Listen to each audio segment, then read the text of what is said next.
एवढ्या गरमीमध्ये अशी एक पिकनिक तर झालीच पाहिजे. काश्मीरला तर आपण जाऊ शकत नाही. तोच अनुभव घेतला आज मुंबईमध्ये आणि तेही फक्त ₹700 तर आजचा ब्लॉग सुरू करण्याच्या आधी हा माझा ब्लॉग पोस्ट आहे. त्यात जिथे मी मेकअपबद्दल इन्फॉर्मेशन लिहित असते, मेकअपच्या प्रोडक्टबद्दल.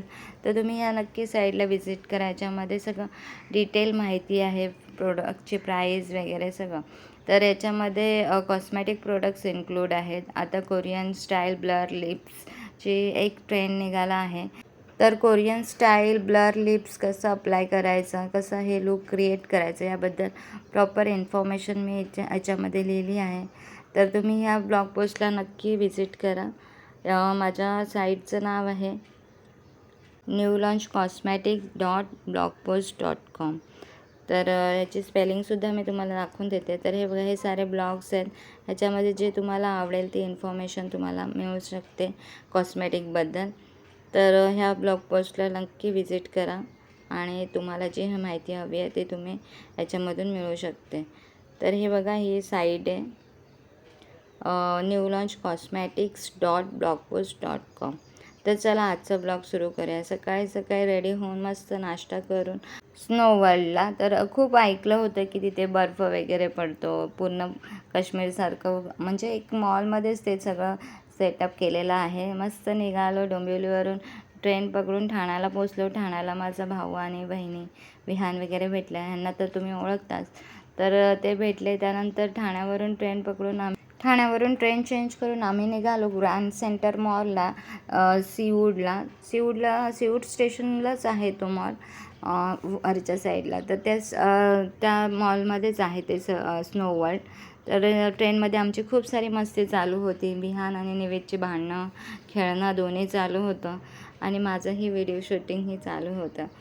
अशा प्रकारे मजाक मस्तीमध्ये आम्ही चाललो होतो पिकनिकला. मस्त एन्जॉय केलं. ट्रॅव्हलिंगमध्ये पण खूप मजा केली. तर पोचलो आहे आता स्टेशनला. आम्ही उतरलो. त्यानंतर पोचल्यानंतर जे आपण स्टेशनपासून बाहेर आलं की तिथे वरच्याच साईडला आहे हा मॉल सीवूडमध्येच. तर तिथे निघालो आणि तिकीट वगैरे काढलं ह्याने सुद्धा. तर स्नो वर्ल्डचं असं काही लुक आहे. एंट्रन्स जे आहे ते असं आहे. इथे थोडेफार गेम्ससुद्धा आहेत. त्यानंतर तिकीट काढलं. ₹700 पर पर्सन असं तिकीट आहे. तिकीट वगैरे घेतलं कारण दुपार झाली होती. पोचायलाच आम्हाला 2-2:30 झाले होते. थोडीशी भूकसुद्धा लागली होती. यांनी तिकीट वगैरे काढून घेतलं. आम्ही साईडला थोडंसं मस्त असं शूटिंग करून घेतलं. थोडेसे ब्लॉग बनवलं, थोडं व्हिडिओ केले आणि आमचा टाईमपास चालूच होता. मी पूर्ण जेवढं मला व्हिडिओ बनवता येईल तेवढं मी आजूबाजूचं पूर्ण व्हिडिओ बनवत होते आणि हे सगळे तिकीट वगैरे काढण्यात बिझी होते. तिकीट तर मिळालंच, पण प्रॉब्लेम असा झाला की आमचा 1 तासानंतर जायचं टायमिंग होता. कारण आम्ही पोचलो होतो समथिंग 2 वाजता आणि आमचा टायमिंग होता 2:45चा.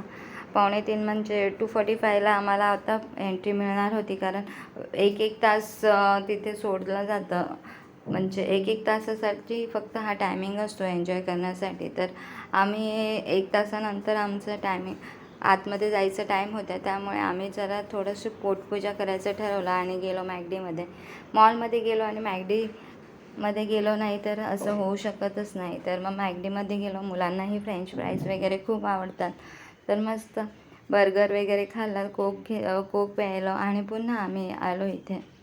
थोडा वेळ लाईनमध्ये उभं राहून नंतर आम्हाला आतमध्ये एंट्री मिळाली. आतमध्ये गेल्या आम्हाला कपडे, शूज, ग्लोव्ज हे सगळं दिलं त्यांनी. मग ते सगळे कपडे वेअर केले आणि असं म्हणजे असं फील येत होतं जसं की खरोखरच आम्ही आता शिमला किंवा काश्मीरमध्ये जाणार आहे. आणि आतमध्ये एंट्री करताच हे छान एवढं सुंदर असं, आणि आतमध्ये एंट्री करताच एवढं छान वाटत होतं ना, खूप थंड थंड वाटत होता. हात वगैरे एकदम गार पडले होते. खूप मस्त शूटिंग वगैरे केली, खूप व्हिडिओज बनवले, खूप फोटोज काढले. तिथे स्लाईड पण खूप सारे आहेत, पण मला भीती वाटत होती, मी काही बसले नाही.